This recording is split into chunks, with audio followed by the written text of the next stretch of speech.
Ya, teman-teman sekalian, mari kita membahas bagian yang keenam. Tadi bagian kelima kita membahas mengenai teologi integrasi atau bagaimana teologi itu berintegrasi dengan semua disiplin ilmu yang lain. Dan sekarang kita melangkah pada pembahasan yang keenam. Keindahan teologi Kristen. Sebenarnya keindahan kesederhanaan. Saya pikir kalau bicara soal keindahan itu cukup saja sebenarnya. Keindahan teologi Kristen. Namun saya sengaja menambahkan kesederhanaan teologi, keindahan dan kesederhanaan teologi Kristen. Keindahannya tiada tara dan kesederhanaannya pun tiada banding.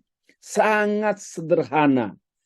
Tapi kesederhanaan teologi tidak mungkin didekati oleh upaya-upaya manusia menyederhanakan, bukan dalam rangka penyederhanaan, tapi memang secara natural, secara esensi, teologi itu sederhana. Apa artinya? Itu hanya mungkin dimengerti oleh iman. Bukan oleh karena akal budi, bukan oleh karena kekuatan, kemampuan, kecakapan, keterampilan berpikir. Itulah sebabnya saya menyebutnya sederhana, yaitu by faith. Kita berteologi dengan iman. Tentu iman yang saya masukkan tidaklah menafikan peran logika dalam berteologi. Nah, kita kembali pada bahasan ini. Keindahan dan kesederhanaan teologi Kristen tiada taranya. Baik, kita mulai dengan memperhatikan pernyataan awal saya, yang menurut saya ini merupakan pernyataan yang ideal. Bahwa tidak ada kebenaran seindah, dan tidak ada kebenaran sesederhana, dan tidak ada kebenaran sekuat daripada kebenaran teologis. Theological truth. Tidak ada bandingnya. Nah, hal ini saya utarakan pada awal kelas kita pada sore hari ini, teman-teman sekalian, untuk menegaskan mengenai teologi itu sesuatu yang penting, sesuatu yang sangat-sangat penting, terutama dalam bukan hanya bagi orang beragama atau orang beriman, tapi sebenarnya bagi semua orang. Bahwa teologi adalah queen, teologi adalah di atas semua, di atas segala-galanya. Nah, bertalian dengan pernyataan saya tadi ini, indahnya teologi dan sederhananya teologi serta teguhnya teologi itu ditindaklanjuti dengan pernyataan saya berikut ini. Indah itu sederhana. Dan sederhana pun itu adalah indah. Kalau berbicara mengenai keindahan itu complicated, ya, tidak sederhana itu rumit. Indah itu karena tidak rumit. Dan sederhana itu indah karena memang pada keindahan dan kesederhanaan itulah letak keteguhan teologi. Jadi keterkaitan antara keindahan, kesederhanaan, dan keteguhan itu adalah bagian intrinsik, bagian dalam, internal, bukan karena faktor-faktor di luarnya, di luar teologi yang memberikan dukungan atau support, topangan sehingga teologi itu indah. Teologi itu indah tidak diperindah oleh teolog. Teologi itu sederhana tidak karena dibuat sederhana oleh teolog. Dan teologi itu teguh, kokoh, kuat bukan karena dibuat kokoh oleh teolog-teolog handal, bukan. Tetapi teologi itu indah, sederhana, dan teguh, solid, karena teologi, kebenaran teologi itu sendiri. Teman-teman sekalian, keindahan teologi itu bertumpu pada teologia, bukan pada logianya, tapi pada pribadi. Sains mempelajari objek-objek formal, objek-objek yang terlihat, teraba, terukur dari ciptaan Allah sebagai wahyu Allah. Itu merupakan keindahan karena satu sisi objek itu sendiri, keindahan yang terbatas, dan juga dari kita, peneliti, pengkaji melihat dengan metode kita, dengan juga sudut pandang kita, itu indah. Tetapi keindahan teologi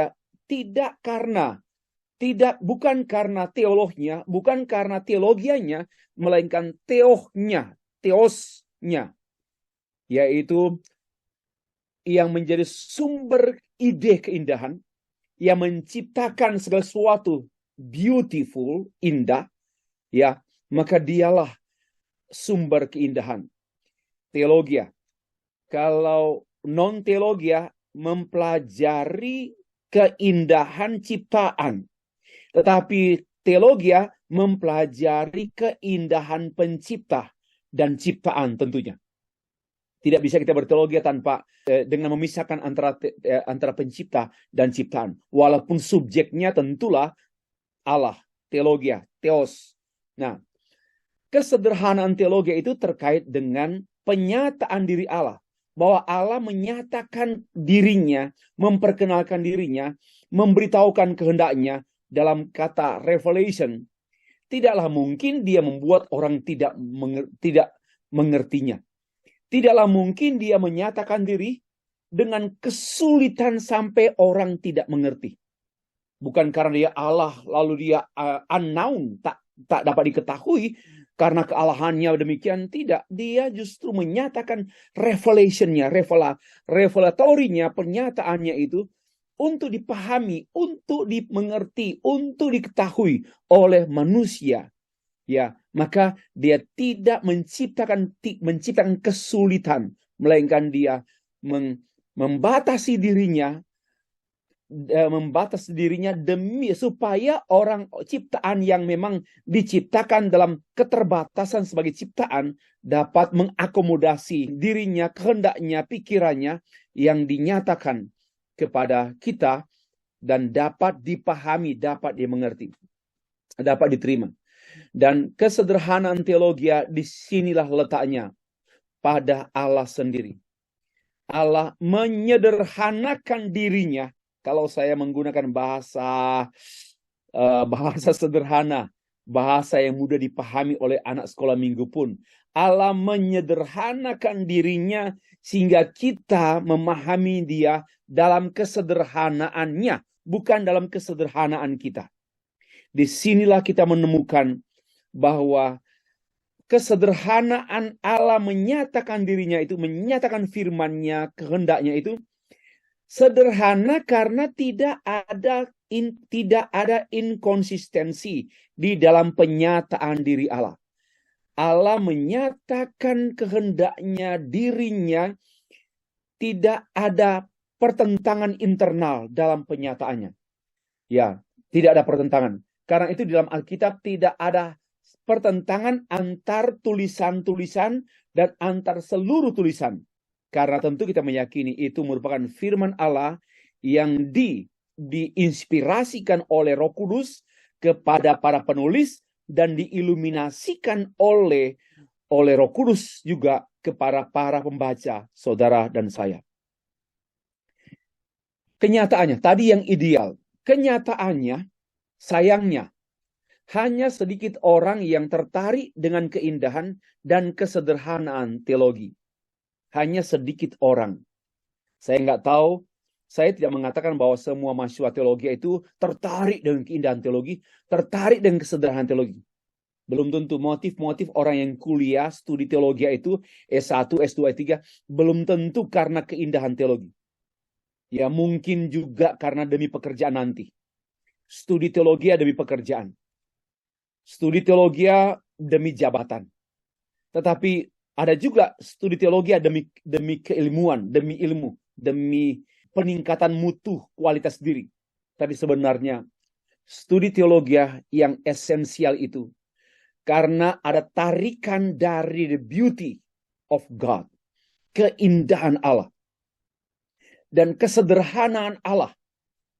Allah itu simple, Allah itu tidak complicated. Ya kalau mungkin saya bicara bahwa Allah itu simple, mungkin Bapak Ibu teman-teman sekalian langsung confused, langsung mungkin juga bertanya, kok simple? Pada waktu saya menyertakan dengan kalimat selanjutnya, not complicated. tidak rumit. Simple itu bertentangan dengan rumit. Allah itu tidak rumit. Tetapi karena walaupun Allah tidak rumit, bukan berarti kita dengan mudah memahami Dia, dengan tidak perlu tingkat kemampuan intelektual yang tinggi untuk memahami Allah. Yes, Allah tidak dapat didekati oleh kemampuan intelektual yang kuat, yang tinggi, ataupun yang rendah. Karena bukan itu. Saya sudah sebut tadi, because of faith. Iman itu membuat orang mengerti. Bukan pengertian yang membuat orang beriman. Sekali lagi, iman itu membuat orang mengerti. Dan bukan pengertian membuat orang beriman. Namun, setelah orang beriman, maka dia mengerti. Dan dengan demikian, dengan pengertiannya, maka imannya semakin dewasa, semakin kuat. Dan imannya semakin dewasa dan semakin kuat. Kembali ke pembahasan tadi. Ya, kalau teologi itu indah, sederhana, teguh, dan tiada bandingannya. Keindahannya melampaui keindahan apapun di dunia ini. Saudara bisa melihat pemandangan paling indah. Saudara bisa melihat satu objek yang paling indah. Tidak bisa menandingi keindahan, sumber keindahan, menandingi Allah yang adalah core bisnis teologi. Karena itu core bisnis teologi itu mengenai keindahan Allah. Nah, sayangnya teologi yang begitu indah, sederhana, dan teguh membuat orang percaya itu indah juga. Membuat orang percaya menjadi sederhana, pribadinya sederhana, dan juga menjadi orang yang teguh, solid, kokoh. Sayangnya, sedikit orang Kristen tertarik dengan teologi. Ya, tentu anggapan-anggapan karena kesukaran menjadi alasan orang berkata tidak menemukan keindahan dalam teologi. Ya, tentulah tidak heran. Ya, tidak heran kalau wajah lainlah yang dicari oleh orang. Dia tidak mencari wajah, the beautiful face dari wajah Allah. Yang diungkapkan dalam bahasa teologi. Maka tidak heran pula bahwa wajah kotorlah yang disukai oleh manusia. Daripada wajah bersih, wajah Allah yang ada disukai adalah wajah kotor. Yang nampak pada banyak wajah-wajah manusia di dunia, manusia beragama, bahkan manusia bergereja sekalipun. Di sepanjang era, di sepanjang masa, kita menemukan wajah-wajah kotor karena tidak tertarik dengan wajah Tuhan yang indah.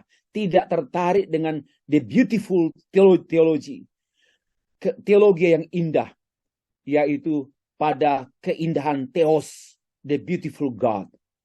Bapak Ibu yang dikasihi dan mengasihi Tuhan, keindahan objektif dan subjektif.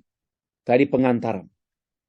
Sekalipun tiba-tiba tiap-tiap orang berbeda deskripsi, tiap-tiap atau orang memiliki gambaran mengenai keindahan itu, pendapat, definisi tentang keindahan itu berbeda.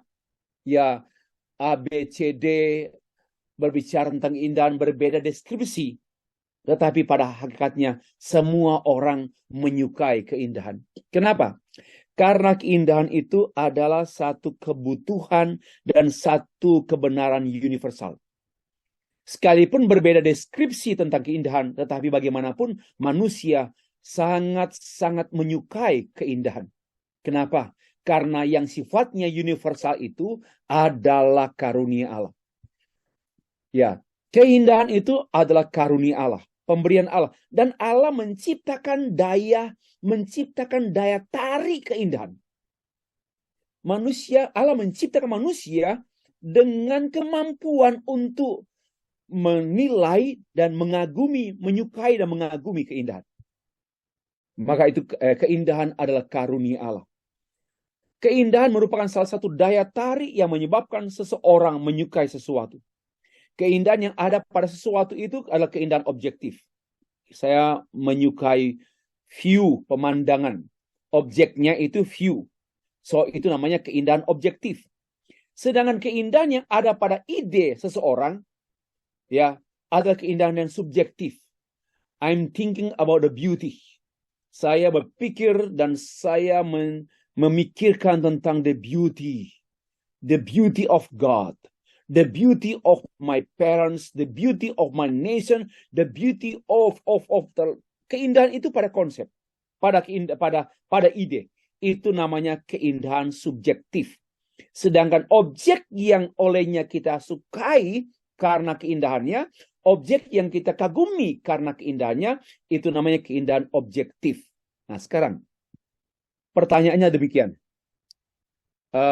Keindahan seperti apakah sehingga orang tertarik kepada Allah? Ayo, coba pikirkan. Keindahan seperti apakah sehingga orang tertarik kepada Allah? Mengapa orang membanding-bandingkan kepercayaan kepada satu objek iman A, B, C dengan satu komparasi? Ya, sehingga orang berkata more beautiful. Ya, more beautiful, lebih indah, lebih indah. Maka itu pertanyaannya. If you believe in Christ Jesus,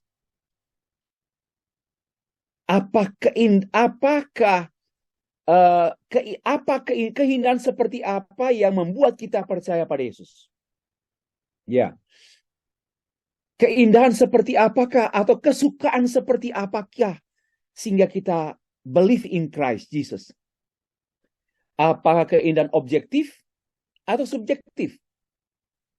Karena saya melihat keindahan-keindahan pada Yesus Kristus yang dijelaskan oleh Alkitab bahwa satu, dia juru selamat, dia Tuhan, dia juru selamat, dia gembala yang baik, dia penopang, dia buat mujizat, dia menyembuhkan yang sakit, dia menolong, dia menyertai, dia menghibur. Itulah keindahan. Keindahan-keindahan yang kita anggap keindahan objektif from the Bible. Atau keindahan subjektif, di mana saya mengalami satu perjumpaan dan saya mengalami satu pengalaman subjektif bahwa I know He is a beautiful God. Dia adalah Allah yang indah. Karena saya merasakan keindahannya dengan imajinasi saya, dengan melihat alam semesta yang beauty, yang beautiful. Berarti ada pencipta beauty. So mulai imajinasi. Ya, maka itu muncullah upaya-upaya untuk mengakui eksistensi Allah dengan sejumlah pendekatan-pendekatan atau dengan sejumlah pembuktian. Apakah seperti itu? Saya menyatakan demikian. Tentu bukan subjektif dan bukan objektif. Kita mengenal dan tertarik dengan keindahan Allah, bukan objek yang kita nilai itu beautiful. Dan bukan kita yang punya ide beautiful. Ide beauty tentang beautiful object. Bukan. Jadi tidak satu pun dari objektif dan subjektif. Melainkan Alkitab menyatakan bahwa bukan manusia yang tertarik kepada Tuhan. Bukan manusia yang tertarik pada Tuhan. Melainkan Tuhanlah yang menarik. Ya, Tuhanlah yang menarik orang yang dikenannya dan menanamkan ketertarikan ilahi pada orang-orang yang dikehendaki tentang dirinya. Ini poin teologis. Ini poinnya. Ya, bukan kita yang tertarik pada Tuhan, sama dengan kalimat bukan kamu yang memilih aku. Akulah yang memilih kamu.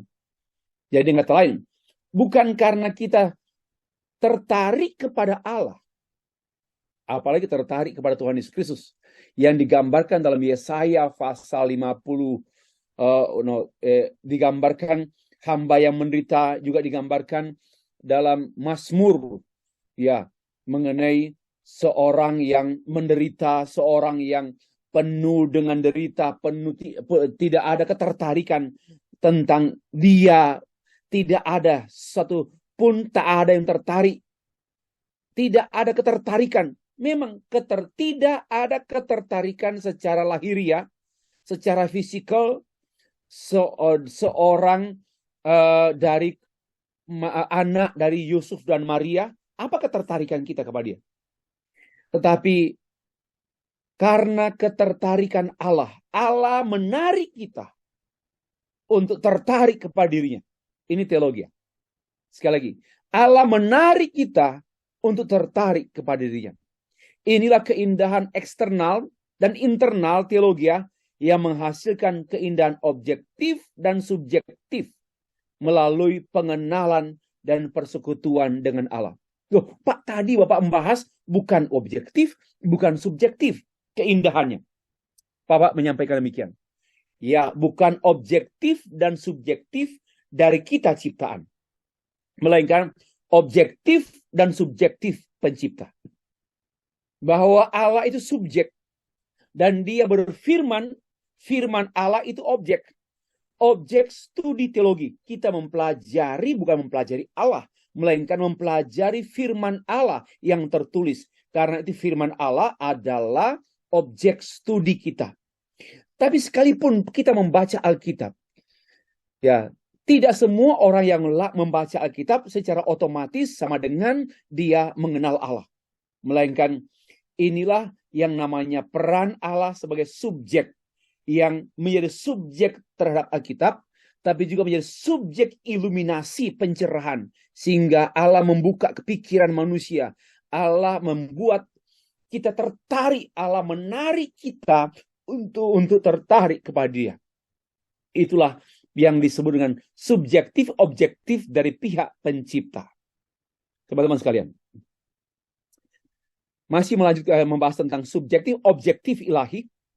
Keindahan objektif subjektif atau subjektif objektif menghasilkan kerinduan berteologi.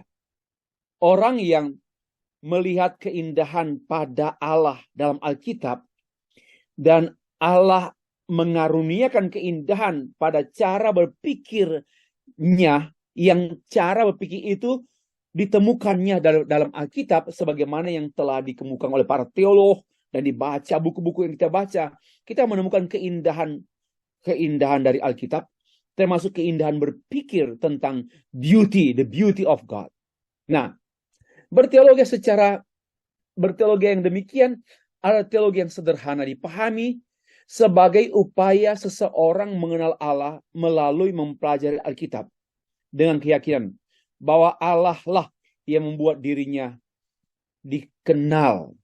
Jadi subjeknya bukan kita, manusia yang mengenal Allah, tapi subjek adalah Allah yang memperkenalkan dirinya kepada kita. Inilah keindahan teologi, yaitu keindahan mengenal Allah yang indah, menikmati keindahan Allah,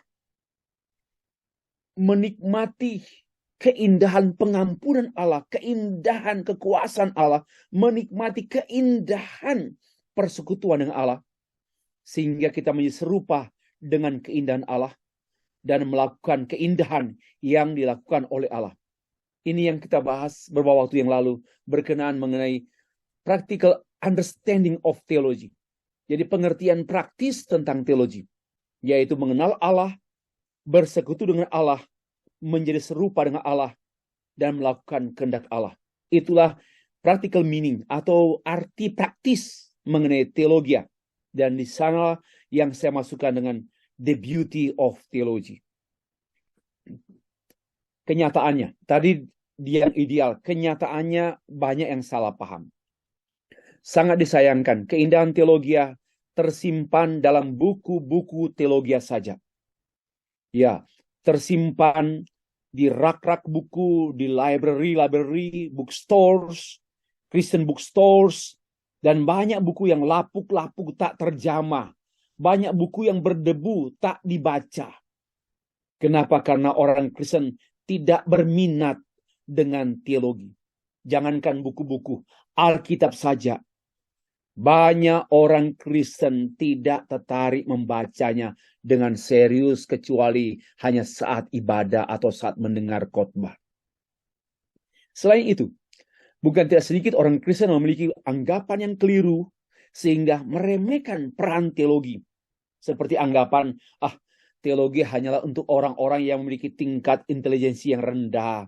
Percaya saja, yang suka nyanyi percaya saja, nggak usah pakai otak. Itulah orang-orang yang rendah, mutu intelektualitasnya rendah. Ya, Merekalah yang percaya saja. Tetapi kalau kita masih mampu berpikir kritis, mampu mendayagunakan kemampuan kognitif, ya kita tidak punya alasan untuk mengandalkan percaya, tapi andalkanlah kemampuan berpikir kognitif kita. Itulah sisa-sisa mindset modern. Teologi itu hanya berkenaan, ada juga teologi itu hanya berkenaan dengan perkara-perkara rohani. Sedangkan hidup kita tidak hanya berkenaan dengan hal-hal rohani, melainkan makan, minum, kerja, kita harus banding tulang kerja dan semua. Dan itu fisikal dan itu lahiriah. Maka teologi itu hanya untuk urusan hari Minggu. Teologi itu hanya untuk urusan kalau orang mencari Tuhan atau untuk orang yang memerlukan solusi atas masalah hidupnya. Inilah satu anggapan-anggapan yang sangat-sangat keliru, ya, sangat keliru dan sangat-sangat menyedihkan. Karena memang orang-orang seperti ini tidak pernah menemukan dan melihat keindahan teologi yang bertumpu, bersumber, berporos pada keindahan teos. Di antaranya juga ada kenyataan kaum fundamental. Anggapan bahwa teologi itu tidak menarik seperti teologinya. Sehingga ada orang berkomentar demikian. Happy is the Christian who has never met a theologian. Berbahagia adalah orang-orang yang tidak pernah berjumpa dengan teologi. Apa artinya? Orang-orang yang tidak pernah berurusan dengan teologi adalah orang-orang yang berbahagia. Kenapa? Orang-orang yang berurusan dengan buku teologi sumpah melihat beratnya, mengerutkan kening, hanya dunianya dunia buku teologi, dan hidupnya sempit di dalam satu gedung gereja, hidupnya bertahun-tahun seperti itu, maka they are not happy. So we are happy jika kita tidak pernah berjumpa atau tidak pernah berurusan dengan teologi. Ini satu pernyataan-pernyataan di era klasik, di era modern di Eropa. Yang sangat menyedihkan. Kaum fundamentalis Kristen bersikap anti terhadap teologi. Berapa saja hamba Tuhan atau pelayan gereja yang tidak pernah mengenyam studi teologi, ya hanya S1, S2 umum, tetapi terampil melayani, terampil ngomong, pandai ngomong, dan belajar ilmu komunikasi, serta belajar psikologi, belajar juga pengembangan diri, sehingga memang cakap terampil ngomong. Dan bukan tidak sedikit mereka termasuk memimpin lembaga-lembaga gereja yang ukurannya besar, karena memang kecakapan mereka berbicara dan menggunakan ilmu psikologi untuk memberikan encouragement, dorongan, pengembangan diri jemaat. Seperti itu. Dan mereka berkata bahwa teologi itu tidak membuat pertumbuhan di gereja. Teolog buktinya kan teolog yang dokter itu kan kalau waktu mereka tampil sebagai gembala sidang atau pemimpin gereja, mereka tidak berdaya, mereka tidak mampu membesarkan gereja. Ini konsep-konsep atau pikiran-pikiran mereka. Nah, ini kelompok fundamental. Ya. Selanjutnya, terjadi kesenjangan. Tentu masih banyak lagi alasan mengapa banyak orang Kristen kurang berminat pada teologi.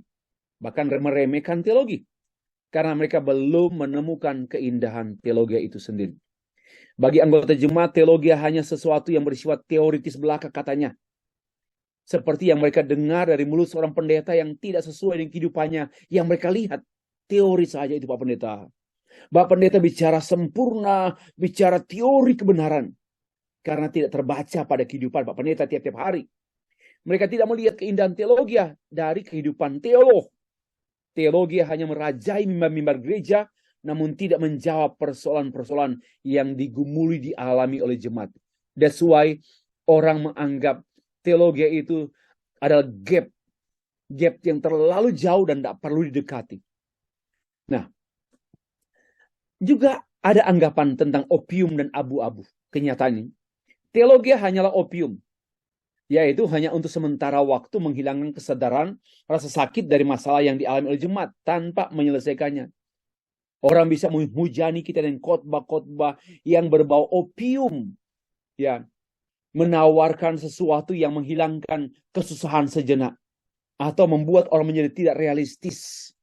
Ya, karena memang kenyataannya banyak khotbah juga yang membuat orang tidak realistis. Hidup asal, kemudian akhirnya menyingkirkan diri dari kenyataan dunia. tidak realistis. Memang itu juga kepincangan. Nah, teologia dianggap sebagai rumusan-rumusan ortodoksi saja dan tidak ortopraksis. Yang diperlukan oleh jemaat adalah ortopraksis. Tapi bagaimana mungkin ada ortopraksis tanpa ortodoksi? Impossible. Dunia sekarang menuntut kita perlu ortodoksi, kita perlu ortopraksis, kita perlu action, kita perlu tindakan, kita perlu tindakan nyata. Kami tidak perlu kebenaran, kami perlu kebaikan. Nah, ini yang beredar sekarang. Ini suatu benih setan, benih iblis yang sedang merusak pikiran-pikiran manusia postmodern. Yang melihat kebaikan itulah yang penting, bukan kebenaran. Mulailah muncul ulasan-ulasan. Kebenaran itu membuat orang memisahkan diri. Kebenaran itu menghakimi. Kebenaran itu membuat perpecahan karena ada absolut dan yang relatif. Tetapi kebaikan itu diterima oleh semua orang. Ini cara pikir manusia postmodern yang sebenarnya satu penipuan, satu kebodohan, satu kepalsuan. Karena tidak ada kebaikan tanpa kebenaran. Karena itu kebaikan tak mungkin terpisah dengan kebenaran. Nah, karena itu anggapan-anggapan menolak ortodoksi, rumusan-rumusan teologi, pengakuan-pengakuan iman ditolak. Yang penting itu kenyataan iman, Pak, katanya. Nah, jemaat menerima teologi yang kehilangan keindahannya sehingga kehilangan daya tarik pada teologi. Melihat teologi itu pada aspek kegunaan, pragmatisme, pragma, aspek kegunaan, aspek operasional. Selain itu, bukan sedikit juga teolog yang menyebabkan jemaat meremehkan teologi oleh karena mereka membuat jemaat bingung, bukan putih, bukan hitam. Menjadi teologi abu-abu. Teologi yang membingungkan dan mengacaukan jemaat. Ya, dengan ulasan-ulasan mengenai relativisme.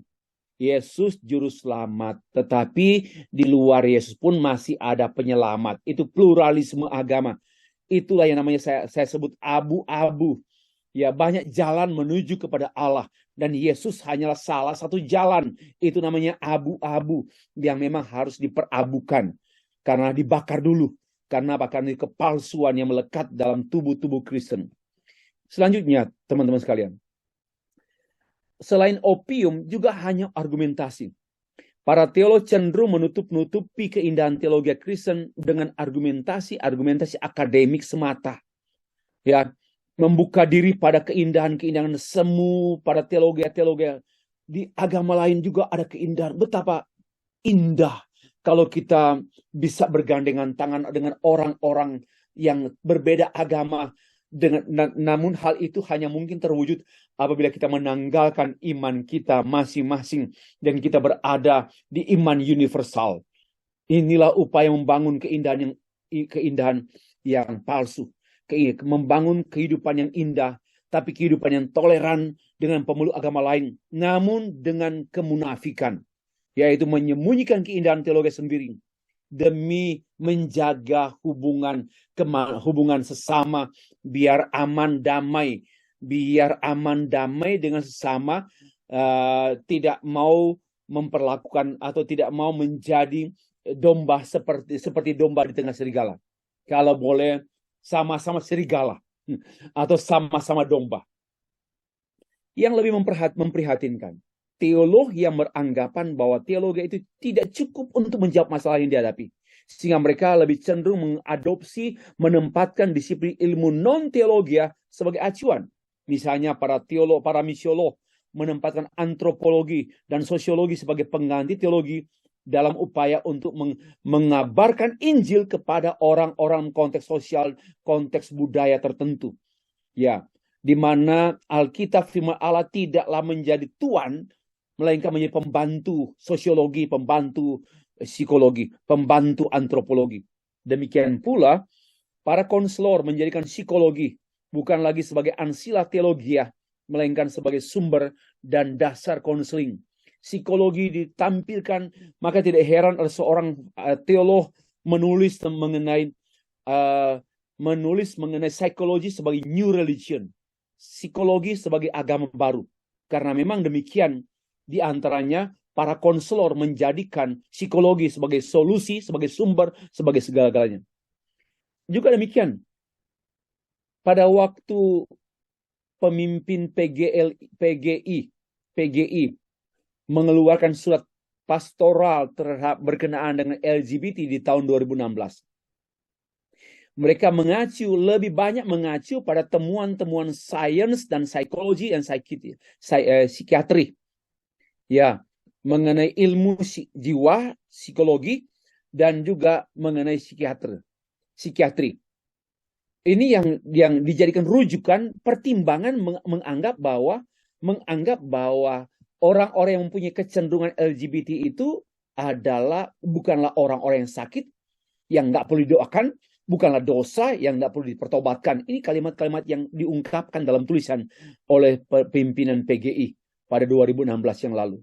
Mereka menempatkan sains menjadi pertimbangan utama menyikapi LGBT. Bukan lagi pada Alkitab. Dan Alkitab yang digali oleh mereka dilihat dengan mata baru, dilihat dengan lensa baru, dengan menyesuaikan dengan hasil sains. Jadi teologi itu, Alkitab itu disesuaikan dengan hasil temuan sains sehingga mendukung LGBT. Itulah bukti mengenai bagaimana teologi itu disingkirkan dan diganti dengan ilmu-ilmu non-teologi. Kenyataan yang paling tragis, sesungguhnya hal yang sangat tragis, ialah para teolog mengalami kehilangan pegangan, atau kehilangan pegangan terhadap teologi yang dikotbahkannya, sehingga mengesampingkan teologi pada waktu-waktu yang dihimpit oleh kebutuhan lahiriah. Ya, apa buktinya, Pak? Tidak sedikit pendeta mencari pekerjaan sampingan dan lebih giat dengan bisnis multi-level marketing daripada tugas teologi yang indah dan ibadah, persekutuan, pembinaan, penginjilan, dan pelayanan. Berapa banyak hamba Tuhan yang mengikuti menjadi anggota, lebih aktif menjual, ya, dengan konsep multi level marketing. Karena kan sama juga dengan menjadi perpanjangan tangan bank atau perpanjangan tangan satu perusahaan yang menjual jasa atau produk, tapi dia penjual menjadi bisa naik level ke level yang tinggi termasuk income. Dan inilah yang terjadi. Kenapa? Karena dia mudah melayani umat, banyak umat, dan itu dimanfaatkan untuk bisnis. Padahal sebenarnya dengan tugas-tugas gereja kita tidak cukup waktu.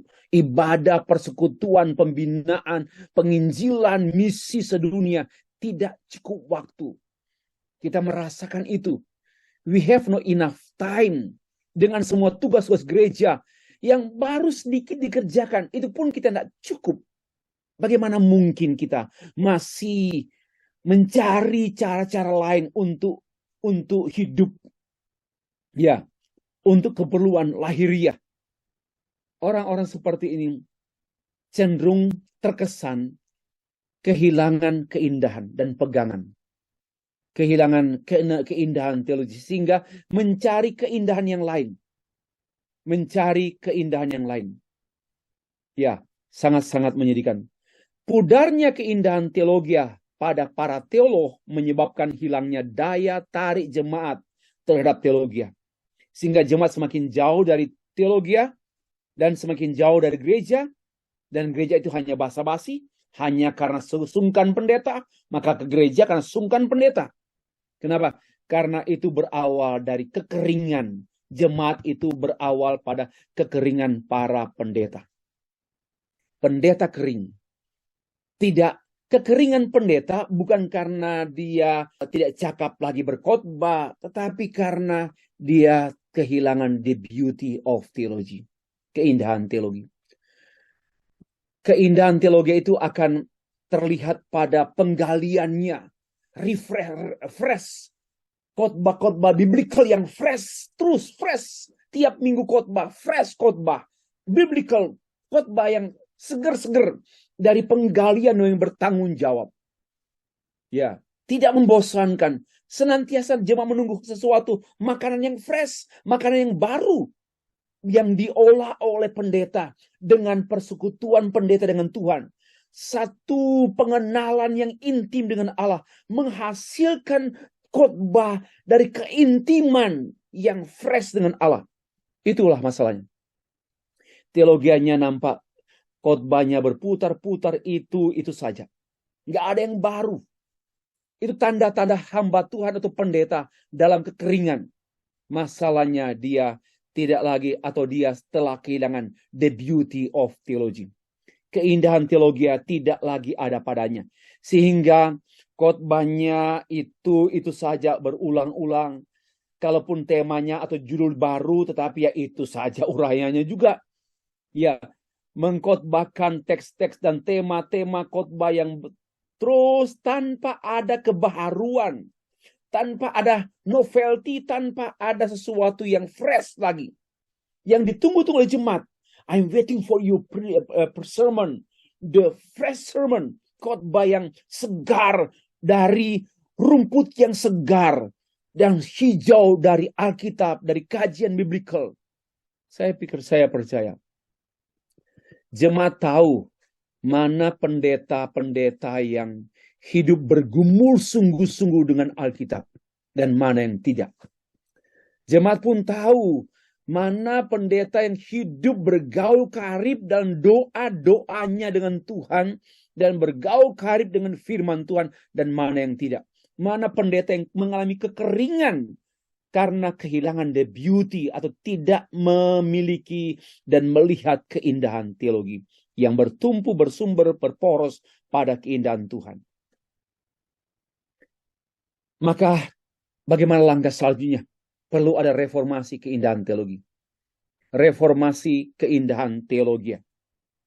Bapak Ibu sekalian, memang keindahan teologi tidak terletak pada teolog atau teologianya teolog, melainkan terletak pada para teolog, dan dari teologi. Semua orang percaya dipanggil untuk berteologi. Kenapa? Allah menghendaki orang percaya mengenal Allah. Itu berteologi. Karena itu sesungguhnya semua orang percaya adalah teolog secara praktis. Bukan keilmuan ya. Tapi secara praktis dalam pengertian knowing God. Dan have a intimate relationship with Him. And becoming like Him. And obey what He wants we should do. Nah, Stanley Grant menyatakan demikian. Everyone is a theologian. Setiap orang, ini konteksnya orang percaya, adalah teolog. Teolog Kristen adalah orang yang menerima bukan hanya wahyu umum, yaitu dia menjadi ahli matematika, ahli fisika, ahli ilmu jiwa, ahli apapun. Itu dari wahyu umum, melainkan secara pribadi menerima wahyu khusus, yaitu Tuhan Yesus Kristus. Karena itu teolog adalah orang yang memiliki wahyu Allah yang diterjemahkan dalam kehidupan melalui pemberitaan dan perbuatan, word and deed. Itulah kita mesti mereformasi dunia, mereformasi gereja untuk mengembalikan keindahan teologi ke dalam gereja. Saya tidak tahu kekeringan yang melanda banyak gereja. Ya, kekeringan hanya formalitas, hanya rutinitas. Ada ibadah minggu, formalnya ada, rutinitasnya ada. Tapi kekeringan melanda banyak gereja. Seperti yang dialami oleh banyak gereja Eropa. Sampai tutup dan sampai tidak ada gedung gereja. Dan sampai tidak ada ibadah berjemaah lagi. Karena memang dilanda oleh kekeringan. Maka perlu terjadi reformasi. Mari kita memperjuangkan reformasi. Dengan apa? Dengan cara apa? Membawa kembali keindahan teologi di mimbar-mimbar gereja, di rapat-rapat majelis gereja, di kehidupan hamba Tuhan tiap-tiap hari. The beauty of theology dilihat dan dialami, dirasakan sampai orang menerima, ditarik oleh keindahan Allah kepada teologi. Bapak Ibu sekalian, reformasi letak keindahan, bagaimana kita meletakkan kembali keindahan teologi. Inilah keindahan teologi Kristen yang bersumber dari Kristus dan mengalir dalam kehidupan orang percaya yang indah serta bermuara kepada upaya memperindah dunia dengan perkataan dan perbuatan. Sehingga dunia pun datang mengagumi keindahan Allah dalam Yesus Kristus. Itulah penginjilan. Bagaimana kita memperindah dunia? Hanya satu cara, menginjili dunia. Beritakan Injil, karena Injil adalah keindahan yang sempurna, yang tiada banding. Keindahan yang final beauty. Tidak ada keindahan yang lain yang seperti Injil. Dan mari kita memperindah dunia dengan cara menginjili, memberitakan Injil ke dalam dunia. Dimulai dengan kita hamba-hamba Tuhan kembali hidup oleh Injil. Hidup demi Injil. Hidup dari Injil. Dan itulah segala-galanya. Sehingga Paulus menegaskan mengenai hidupnya bagi Injil. Injil yang olehnya Paulus menderita. Injil yang olehnya Paulus mengalami kesulitan-kesulitan. Tetapi dengan demikian Paulus bangga karena Injil. Itulah yang seharusnya menjadi kebanggaan kita. Bagi saya, kalau orang Kristen masih bangga, baru bangga gereja, itu sangat-sangat menyimpang. Harus bangga dengan Injil. Maka pasti bangga gereja. Kalau orang bangga dengan gerejanya, belum tentu dia bangga dengan Injil. Tapi orang yang bangga dengan Injil yang Kristus, Injil Yesus Kristus, maka dia pasti akan bertanggung jawab dengan gereja. Tapi orang yang bertanggung jawab dengan gereja, belum tentu dia menjadi orang bertanggung jawab dengan Injil. Tapi sebaliknya, orang yang sungguh-sungguh mengalami Injil, hidup oleh Injil, berkomitmen demi Injil, maka orang seperti ini pasti menjadi orang bertanggung jawab. Berumah tangga pun bertanggung jawab. Menjadi suami pun bertanggung jawab. Menjadi istri pun bertanggung jawab. Menjadi anak pun bertanggung jawab. Menjadi majelis pun bertanggung jawab. Menjadi pendeta pun bertanggung jawab. Karena Injil itulah yang menggerakkan dia, mengubah dia, menjadikan dia orang yang responsible person. Lanjut. Thomas Aquinas dikenal dengan pernyataan, dengan tulisan-tulisannya, dan diantaranya ada istilah yang saya kutip, sudah cukup lama saya kutip, bahasa Latin, Deum docet, Deo docetur, Deum ducet. Artinya, teologi mengajarkan Allah, teaches God, is taught by God, and leads to God. Teologi itu indah. Why? Because teologi mengajarkan tentang Allah, diajar oleh Allah, subjek itu Allah, dan memimpin kepada Allah. So, Allah adalah sentral teologi. From God, by God, to God. One more time. Teologi adalah sentral. Allah adalah sentral teologi. Dan disitulah keindahan teologi pada Allah. Kalau teologi sekarang, ya apalagi teologi liberal, teologi tanpa Allah, teologi kontemporer juga ada yang cenderung tanpa Kristus. Sama juga dengan tulisan Christianity Without Christ dari seorang teolog, ya, Michael Harton. Christianity without Christ. Dan saya mencermati juga bukan tidak sedikit teologi without teologi without theos. Ya.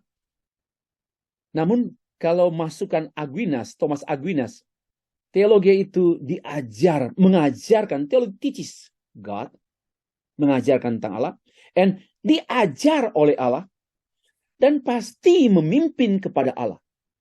Keindahan teologi dalam hal ini mengajarkan tentang Allah, diajar oleh Allah, dan memimpin kepada Allah. Itulah keindahan yang tiada taranya.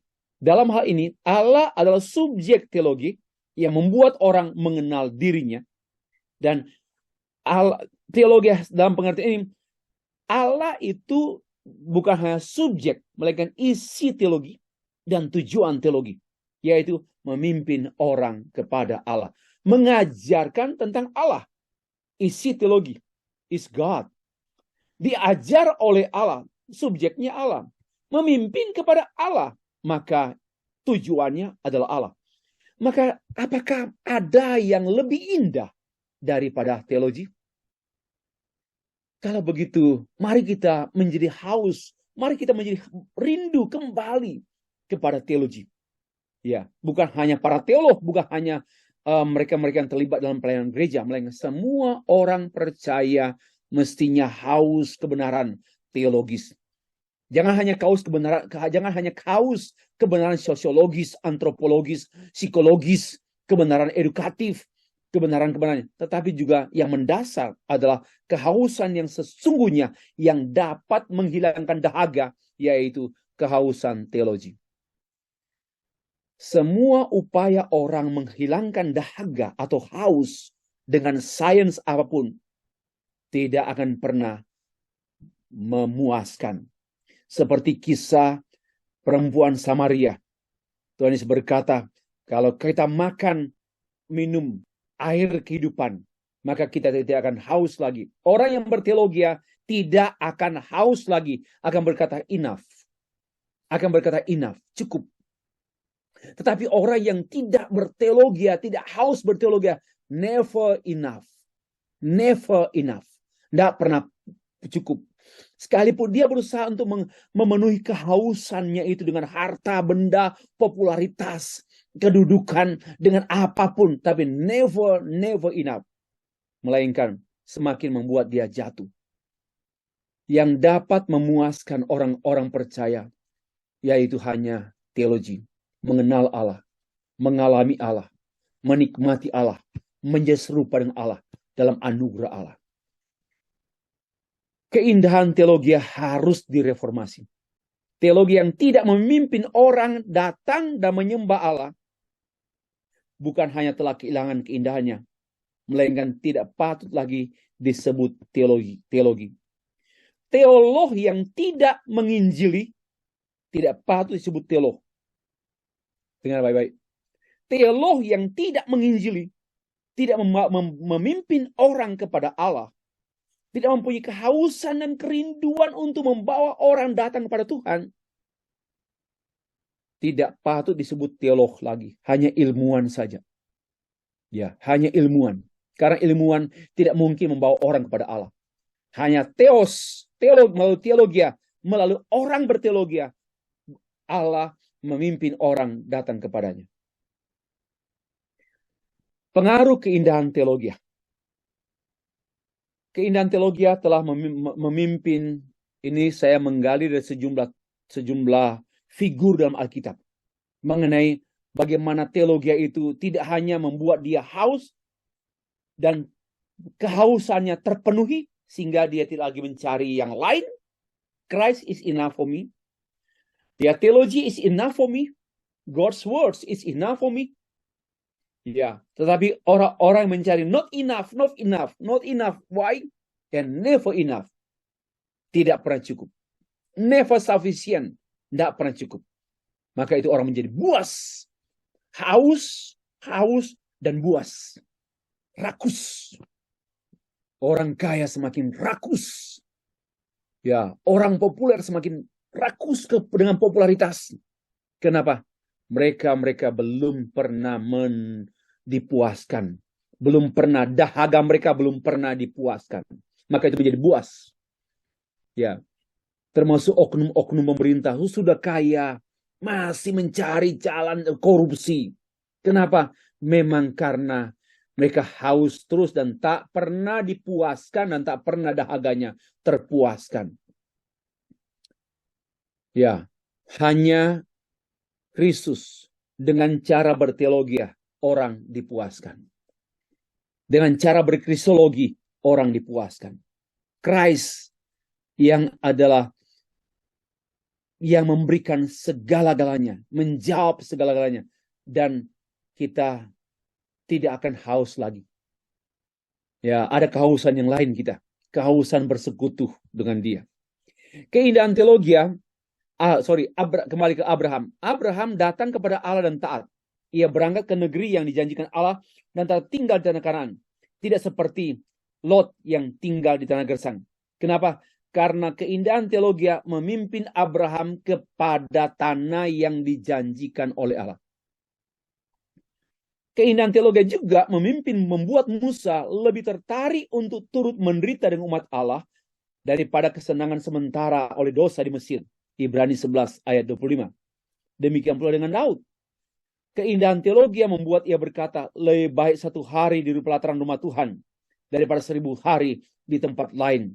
Karena memang keindahan itu pada pengenalan. Kalau tanya 3 hari yang lalu saya berpikir demikian. Kalau Tuhan tanya pada saya, apa keperluanmu yang paling mendesak dan penting?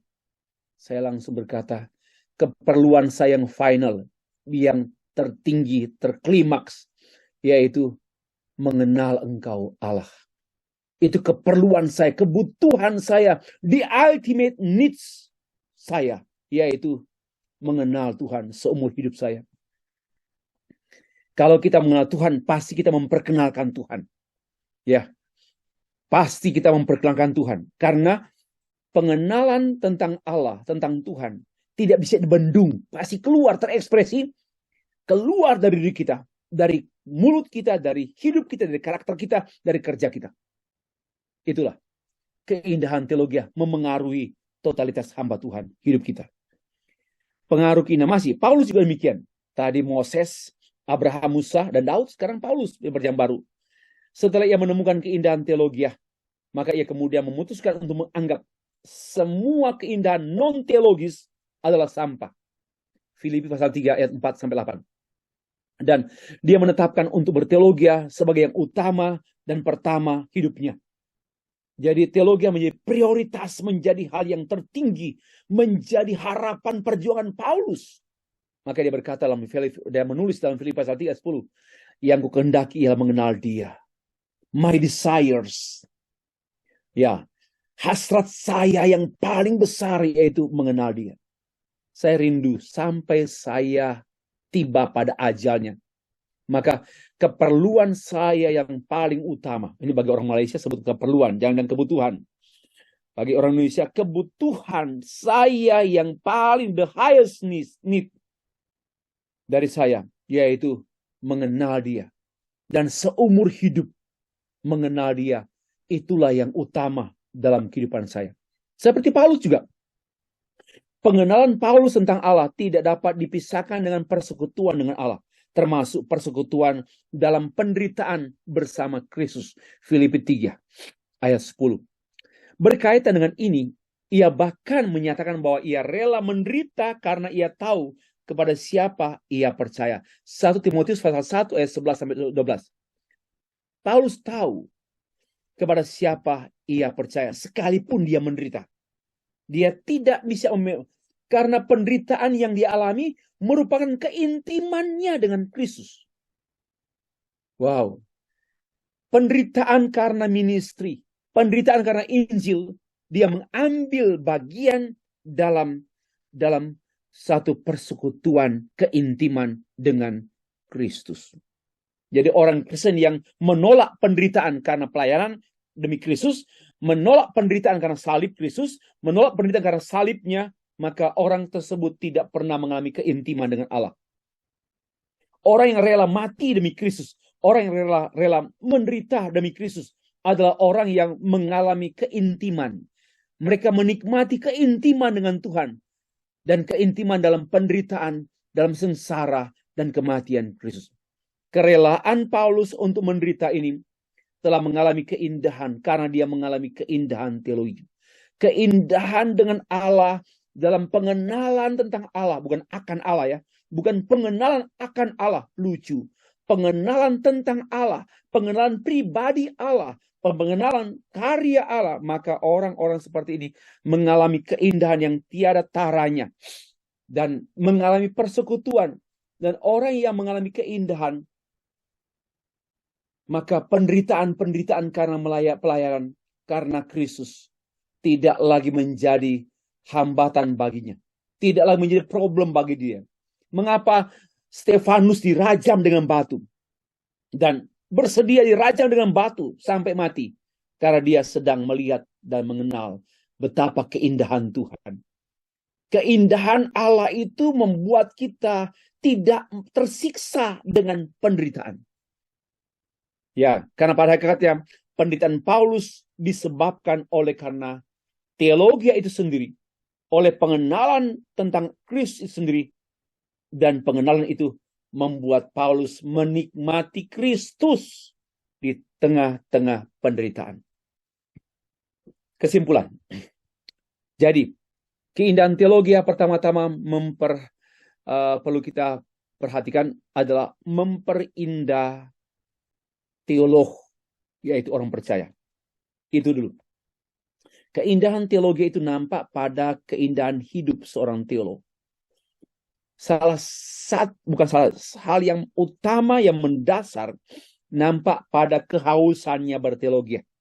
Nampak pada kajian-kajian biblikalnya dan terbaca pada khotbah-khotbah biblikalnya yang segar, yang the green one, yang berwarna hijau.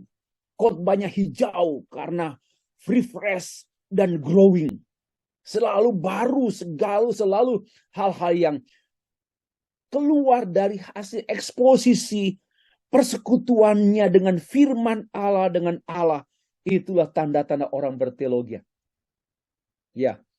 Kemudian teolog itu menjadi agen keindahan Allah pada sesama, pada jemaatnya.